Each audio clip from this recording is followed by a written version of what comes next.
¿Qué tal? Bienvenidos a su podcast Cuéntame tu historia de éxito.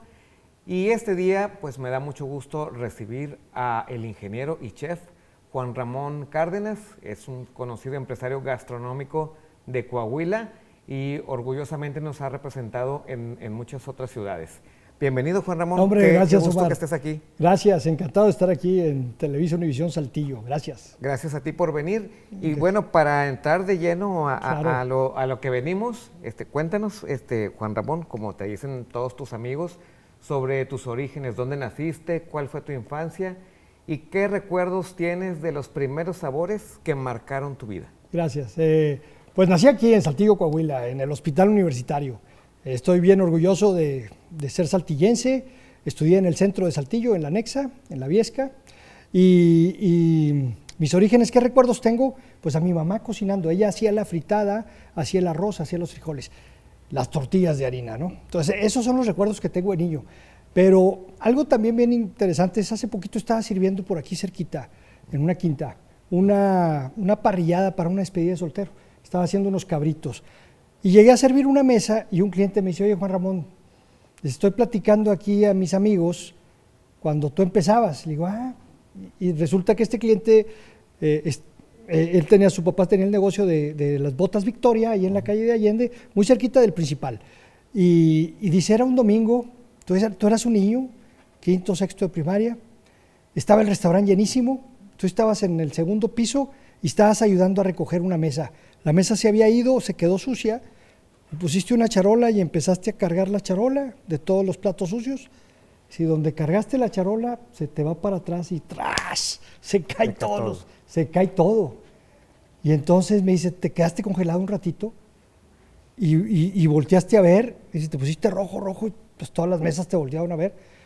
Dice, pues pusiste la charola otra vez y a recoger todo el piso, vas y acomodar.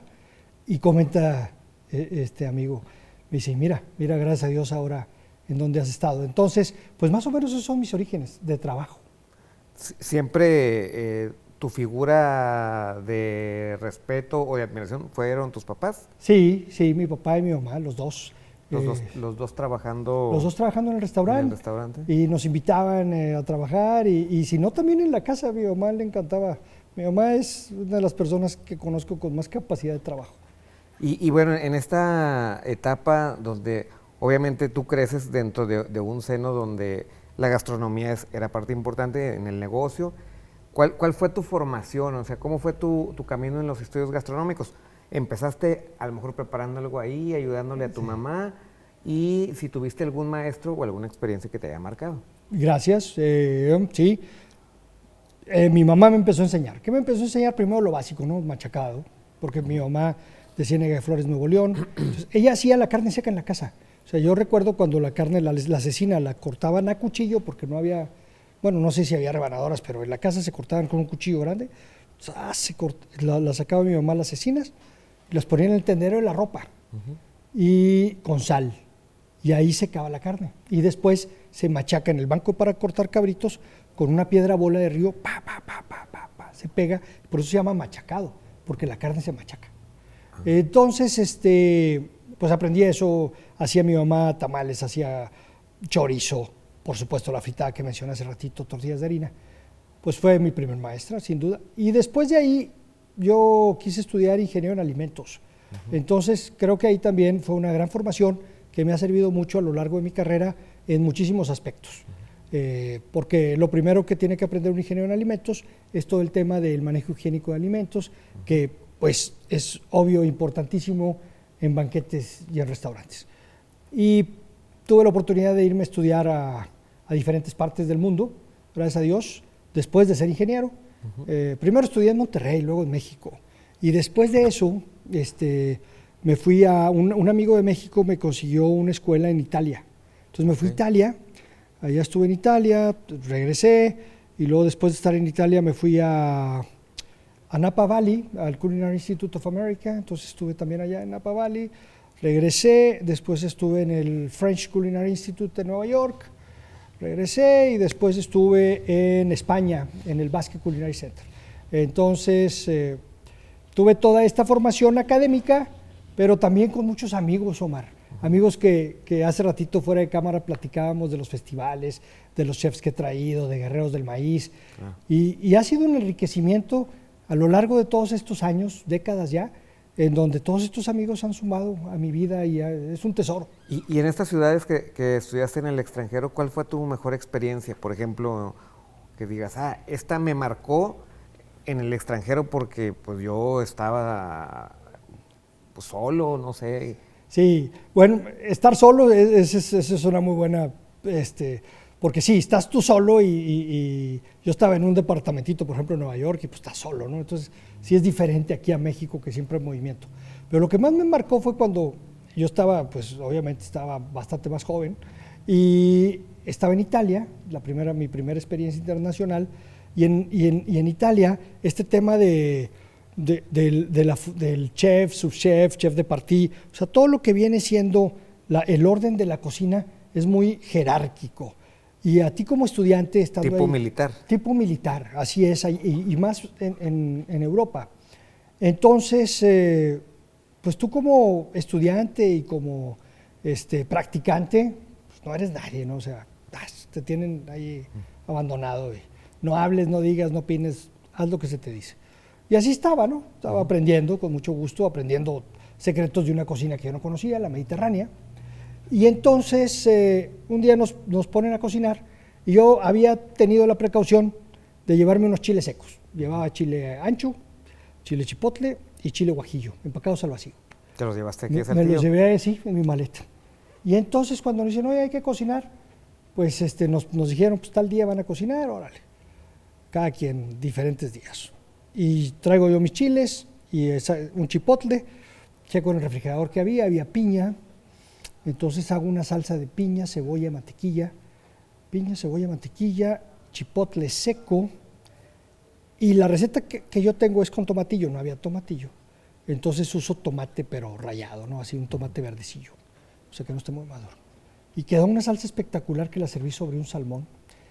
Y entonces los maestros porque había un hotel y un restaurante en la misma escuela, entonces los mismos chefs estaban encantados y yo los vi, ¿no? Con el pan dándole vuelta al chipotle. Plato limpio. Sí, pues es que el chipotle es el chipotle, va seco, ¿va? Obviamente, sí. ¿No? Entonces quedaron maravillados y cuando yo iba caminando, uno de los cocineros dijo, él es el que lo preparó. Entonces me señaló y a partir de ahí, todo lo que duró el curso allá en Italia, ya cuando yo pasaba por algún lado me saludaban como chef. Y bueno, me dio mucho gusto porque ya me empezaron a dar mi lugar ganándomelo, ¿no? Y ahí es donde dices, pues vale la pena preparar lo que yo sé hacer o lo que yo traigo de mis raíces.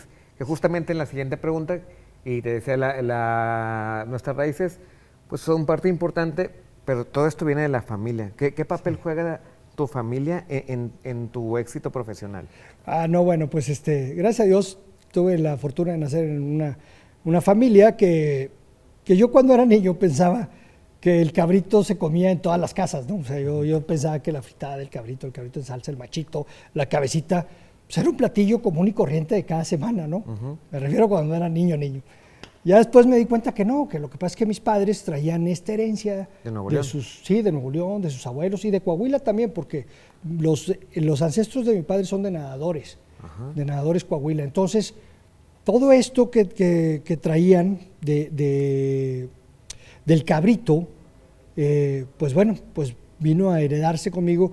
Y en lo personal, mi esposa Beatriz, a quien de aquí le mando un besote, pues chef pastelera, Omar. Entonces, pues nos encontramos de maravilla. Entonces en mi familia pues cocinamos, mi hijo Rodrigo también es chef. Entonces, pues todo esto ha ido ahí fructificando. Mi hermana Lilia, que es licenciada en Ciencias Químicas, trabaja conmigo en Villaferré, también es chef. Entonces, mi hermana Miriam es muy buena para cocinar. Ella no es chef, pero cocina. Pero sí le gusta la cocina. Cocina buenísimo. Entonces, sí, siempre estamos ahí metidos. Oye, hablando de familia, ¿tu esposa la conociste estudiando? Sí, la conocí estudiando, pero vaya, estudiando yo preparatoria, ¿no? Ya. Nos conocimos de muy jovencitos, es como dicen en inglés, my sweetheart. Es mi Valentín desde chiquitos, y bendito sea Dios, 30 años y de casados, Omar, entonces contentos. ¿Algún reto importante que consideres que te ha tocado batallar, algún momento difícil a lo largo de estos años? Porque digo, obviamente cuando estás Claro. en la cima del éxito o estás ascendiendo, pues todo el mundo cree que es muy fácil, pero también hay momentos difíciles que también hay que decirlos. Tiene que pasar uno a veces por ellos para poder crecer. Claro, ha habido muchísimos momentos muy difíciles. Las crisis, ¿no? Vivir las crisis.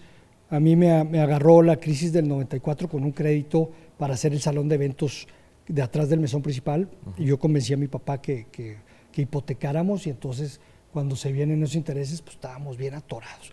Digo, eso me acuerdo mucho. Otro reto importantísimo con mi hermano Braulio, cuando teníamos que servir a 15,000 personas, 15,000 maestros a un solo tiempo, ¿no?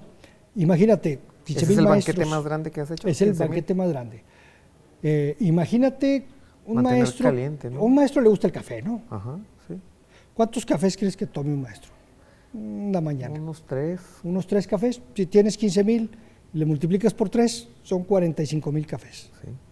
45,000 cafés de a 200 mililitros la taza, son 9,000 litros de café, es una pipa. Ahora, calienta esa pipa para que esté el agua caliente y que puedas hacer café. Nomás ese reto. Complicado, ¿no? Complicado. ¿Y cómo lo hicieron? Fíjate que compramos unos botes lecheros de 200 litros, hicimos unos sopletes especiales, Braulio también es ingeniero, entre los dos diseñamos todo este concepto, metimos el soplete, se tardaba, prendíamos a las 12 de la noche, prendíamos los sopletes y el tambo de 200 litros empezaba a hervir como a las 4 de la mañana, se tardaba 4 horas en hervir.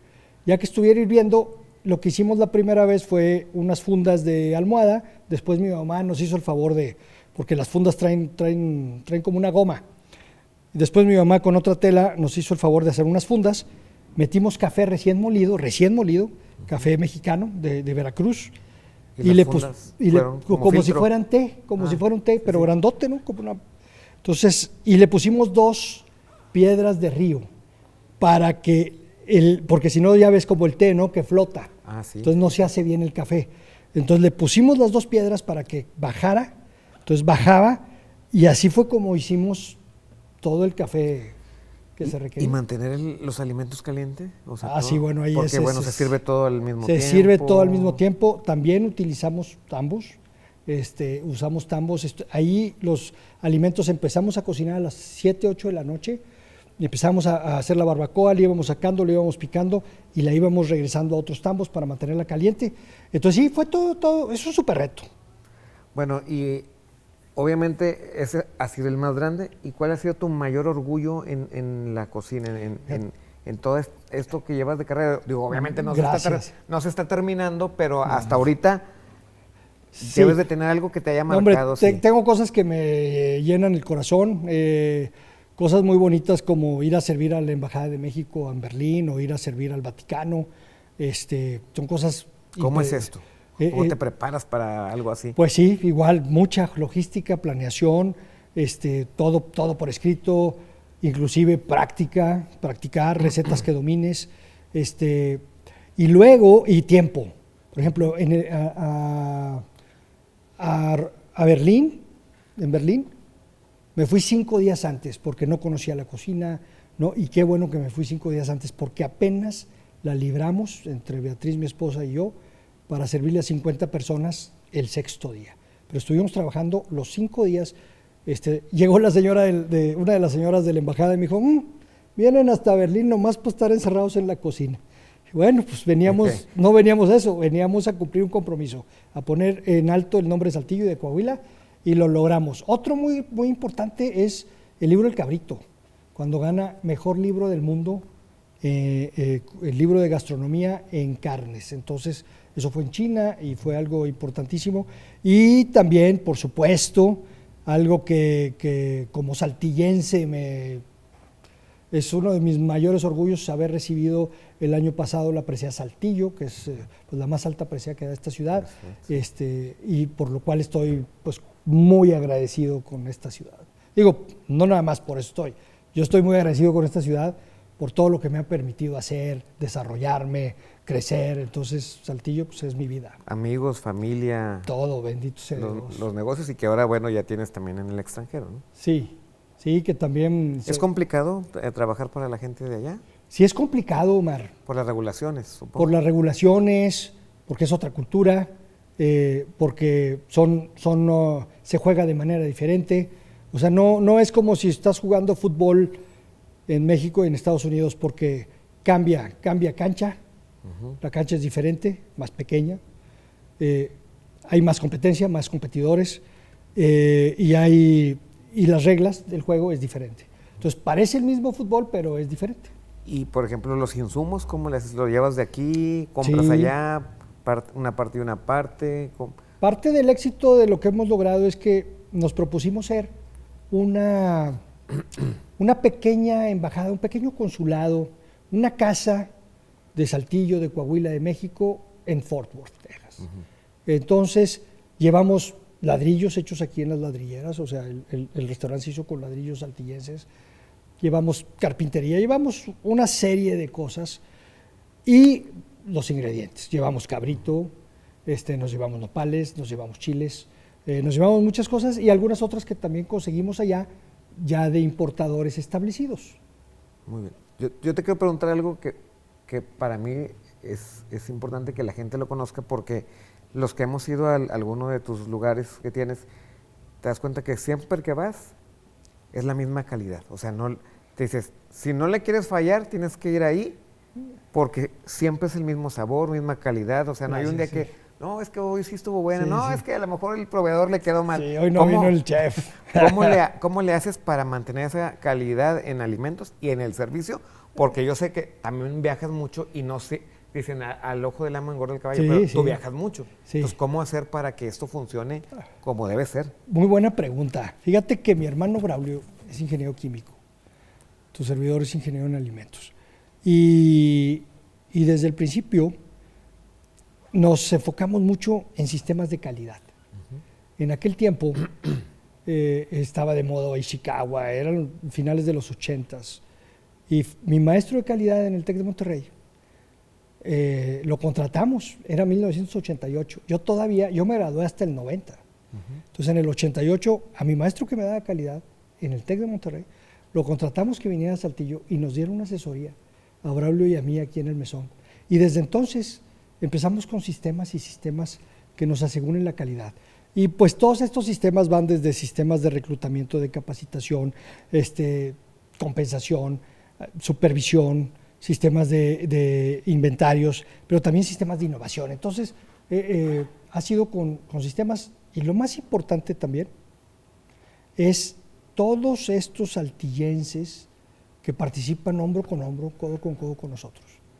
Han sido cientos de personas a lo largo de 30 años que han trabajado con nosotros y que desde aquí, gracias a este programa, les puedo mandar todo mi agradecimiento y todo mi afecto a todo este gran equipo de personas que han estado algunos un tiempo, otros más, y que unos llevan muchísimo tiempo conmigo y que, pues gracias al esfuerzo de cada uno, de todos nosotros, podemos transformar Saltillo en un mundo mejor, Omar. Nosotros estamos convencidos que gracias a nuestro trabajo podemos transformar nuestro mundo en un mundo mejor. Precisamente, pues abordando ese tema, sabemos que todo tu trabajo también tiene un impacto en la comunidad y tus conocimientos pues también se aprovechan para que alguien más pueda acceder a ciertas cosas. ¿Cómo le haces para también impactar a tu comunidad? No solo en el negocio empresarial, o sea, en el negocio, sino en la comunidad. Mira, tuve la fortuna de que mi papá fue rotario de Hueso Colorado. Entonces él era rotario, fue presidente de los bomberos por muchos años. Entonces ¿Tú también has participado en varios comités? Yo también he participado. Mi papá fue fundador de la Canirac en todo Coahuila, fue miembro de Canaco toda su vida. Entonces siempre estuvo al servicio de la comunidad y él siempre nos inculcó que el servicio pues, es la mejor forma de vida. Entonces, al ver yo esto, pues he participado en Canirac, he participado en Canaco, en el Parque Las Maravillas, a quien de aquí pues mando un fuerte abrazo a todas las personas que hacen que el parque esté muy bonito. Estuve en la 21K, también estuve participando en esa gran carrera de México. Y bueno, Guerreros del Maíz, que es una forma en la que nosotros tratamos de socializar la cultura gastronómica, ¿no? De de poderla expandir y es un granito de arena que queremos poner aquí. Y hay otra en donde me encanta, que se llama Fundación Oportunidades Educativas. Y esta es una fundación que tenemos varios amigos y en donde becamos a personas con escasos recursos que puedan llegar muy lejos. Ya tenemos dentro de estas, que ha pasado muchos años en estas becas, como 8 o 9 egresados del Tecnológico de Monterrey de Líderes del Mañana que los becamos en prepa, que no hubieran estudiado. Entonces esta fundación es de la que más nos llena también de orgullo y es con lo que pues queremos siempre participar en Saltillo y en algunas otras cosas más que nos invitan y que ayudamos. Y luego, por ejemplo, te levantas un día, tienes mucha actividad, no sé, tengo que hacer un banquete o visitar a una persona, dar una plática, porque también vas a las escuelas, te invitan mucho a ser maestro de ceremonias o a compartir tu experiencia. Sí. Y al llegar con tu esposa Beatriz en la noche, ¿qué sientes? ¿Qué platicas? Oye, me fue bien, estoy pensando mañana hacer otra cosa. ¿Cómo es cuando Juan Ramón llega a su casa ya después de todo el ajetreo diario y todas las actividades que lleva? Pues mira, es una muy buena pregunta. Si fue un día súper pesado, así que llego directo a la cocina. Beatriz, voy a cocinar. Sí, no, Beatriz seguramente ya me tiene algo y si no, pues ahí podemos preparar algo. Preparamos algo, veo el periódico a veces de noche, porque a veces si me salí muy temprano no lo puedo ver, veo una checadita y como que me empiezo a despresurizar, ¿no? Así poco a poco, ¿no? A veces leo o el periódico o busco algún libro. Si tengo un poquito más de chance, quizá a veces puedo prender algo ahí de ver un documental o alguna buena película que me hayan recomendado. Que no sea de cocina. Que no sea de cocina. Sí, los veo poco, fíjate, veo poco los de cocina. Y entonces, y si no fue tanto el trabajo que llego así más temprano y todo, pues es más fácil que pueda platicar, ¿no? Que platique, que intercambie opiniones. Tú sabes que siempre tu esposa te da un punto de vista muy válido, que no necesariamente lo estás tú viendo, ¿no? Entonces, pues sí, más o menos así es. ¿Y con tus hijos? ¿Cuál es la relación? ¿Que todos estudian cocina o no? No, nada más estudió cocina Rodrigo. Beatriz trabaja conmigo, entonces, bueno, tengo ahorita relación porque Beatriz y Rodrigo trabajan conmigo. Mi hija Sofi, ella estudió innovación y ella trabaja en Madrid. Mi hija María Gaby está estudiando diseñadora industrial, todavía no termina, y mi hijo Marcelo está por terminar prepa. Entonces con ellos también pues siempre platico que están sus proyectos. Hay tiempo para todo. Sí, hay que darse el tiempo y sobre todo para los hijos, ¿no? Porque a fin de cuentas, Omar, el verdadero éxito son los hijos, ¿no? Que trasciendes a través de ellos, ¿no? Sí. Digo, puedes trascender haciendo muchas un cosas. Negocio, pero la familia es en donde queda tu legado, ¿no? Exacto, que tus hijos sean buenas personas. Sobre todo buenas personas, no que tus hijos sean exitosos, ¿verdad? O sea, nadie está obligado a tener éxito. Digo que bueno, que los que lo tengan adelante, ¿verdad? Pero a lo que voy, que sean buenas personas, ¿no? Que tú digas, oye, quiero hacer negocios con él, o es una buena persona, Omar es una buena persona, que la gente hable bien de ti, que tu prestigio te anteceda. Porque los valores vienen de la casa. Claro, ¿no? porque tú así eres, exacto, y te cultivas tú. Recuerdo que un día me platicaste de cómo empezaste en el negocio con unos relojes de papá. Sí, claro, sí, hace años. Y eso viene de tu papá claro. y te inculcó la cultura de los negocios, ¿no? Sí, estuvo muy bonito, sí, estaba yo en secundaria y me llegó con esta bolsa de relojes americanos Casio, que estaban de moda, que trajeras un reloj digital, y pues yo los vendí en la secundaria. Y entonces me gané mi lanita. Y sí, mi papá lo me ahorraste inculcó, y de ahí fuiste creciendo tus ahorros hasta vender muchas otras cosas más. Sí, es correcto. Y comprar cosas que tú ocupabas. Sí, vendí relojes, después vendí bicicletas, después tuve marranos, después me fui de mochilazo a Estados Unidos, a Europa, con unos amigos. Me llevé zarapes para vender de aquí. Y bueno, los vendí, al último ya no los podía vender nadie, me los compraba en la calle y busqué un club rotario. Mi papá haciendo rotario. Sí, hay en todo el mundo, ¿no? Y yo llegué con una carta de que, mira, pues aquí está, échenme la mano, necesito vender estos, pues para seguir con mi viaje. Y sí, me echaron la mano en Italia. Y luego ya, en realidad, lo que junté de esos zarapes, cuando llegué a Holanda, estamos hablando de 1989, cuando se cae el muro de Berlín. que fuimos a precisamente cuando se cayó el muro. ¿Te trajiste tu pedazo de Me muro? traje mis piedras, que luego me las tiraron. Y que ahorita está prohibido atacarlos. El caso es de que con lo que me gané ahí, lo que traía yo de lana, me llevé algo de lanita, me traje unos diamantes. Me encantaban las joyas y vendí aquí unas cosillas de diamantes y rifé otras y así anduve, sí, pero siempre haciendo ahí algo de Siempre con negocio. visión empresarial. Sí. Que eso es lo más importante para poder desarrollar un negocio, porque hay mucha gente que le empieza a ir bien, ay, estoy ganando bien y gastan y no ahorran y no saben que hay que pagar nómina y te quieres comprar un carro nuevo y ahí es donde se hace el Te digo una problema. que me decía mi papá hablando de eso, Mar. A ver. Decía, ¿cuál es la herramienta de un carpintero? No, pues que martillo, el serrucho, la lija y etcétera. La escofina, todo eso. Todo eso, ¿no? Dice, ¿y de un comerciante, Juan? No, pues ¿cuál es la herramienta de un comerciante? El capitán. El dinero. Sí. Dijo, el dinero es la herramienta porque tienes para comprar y luego para vender. El dinero es la herramienta. Entonces, lo que estás diciendo es correctísimo. La visión empresarial tienes que ver el dinero no como un fin para ti, sino como una herramienta de trabajo para poder crecer. Y para poder para poder tener un impacto positivo en tu comunidad. Así es. Por último, ¿algún consejo que le quieras dar a las personas que nos estén viendo en este podcast, porque es Cuéntame tu historia de éxito, para que logren sus objetivos y que no siempre son fáciles, pero si se tiene constancia, dedicación y muchas otras cosas, se pueden lograr? ¿Cuál sería tu consejo? Primero, que se preparen. Que se preparen lo más que puedan. Ahora es muy fácil prepararse. Puedes abrir YouTube, tutoriales, hay 1000 formas de prepararse. Hay mucha información en la red. Sí, pero entonces que busques, no que le preguntes a ChatGPT, oye, que busques y te prepares. Y si hay que ir a escuelas, y que te prepares, buscar buenos libros. Segundo, disciplina, ¿no? La disciplina contigo mismo, la disciplina de levantarte, de trabajar, la disciplina, porque el ser empresario, el tener tu propio negocio, pues no hay nadie que te exija a qué horas llegues, ¿va?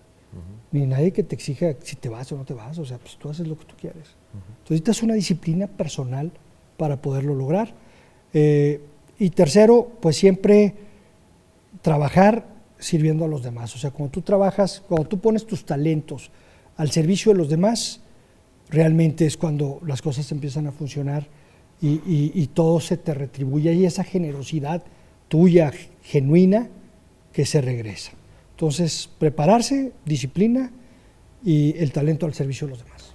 Pues muchas gracias, Juan Ramón, gracias por compartir todas estas experiencias, ideas sobre tu vida y ojalá que esto le pueda servir a alguien que nos esté viendo. Esperemos. Para que se pueda desarrollar tan exitosamente como lo has hecho tú. No, hombre, te lo agradezco y también me pongo a las órdenes del auditorio.